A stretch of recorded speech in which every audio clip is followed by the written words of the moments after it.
There is a ruling in a lawsuit over drive-thru voting. A federal judge rejecting an effort by Republicans to invalidate 127,000 drive-thru votes. That means all those votes will count. But again, still 13 hours to go before Election Day, which means the GOP could squeeze in an appeal. Channel 2's Sion Rhodes is live downtown where the case went before a federal judge today. Sion, what are you hearing about a possible appeal? Well, Chris, the attorney for the folks who lost in court today said he would file an appeal immediately. I understand that has been done now. It's being taken up to the Fifth Circuit Court of Appeals in New Orleans. But for now, those drive-thru votes in Harris County will be counted.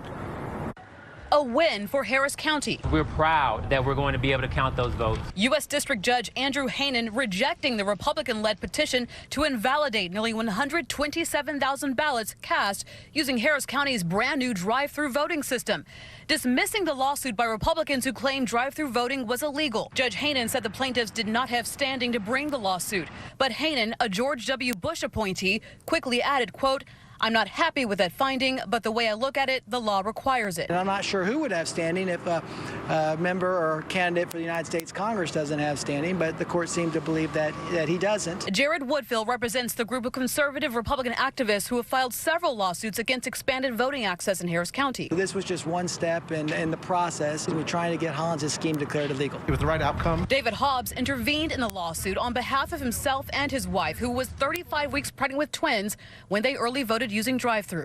We just got out of the hospital yesterday, actually.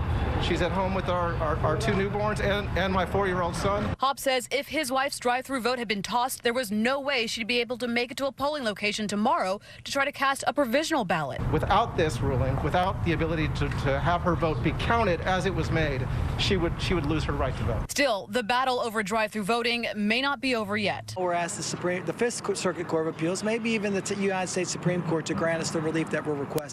We will have drive-thru voting open tomorrow. We will count those votes.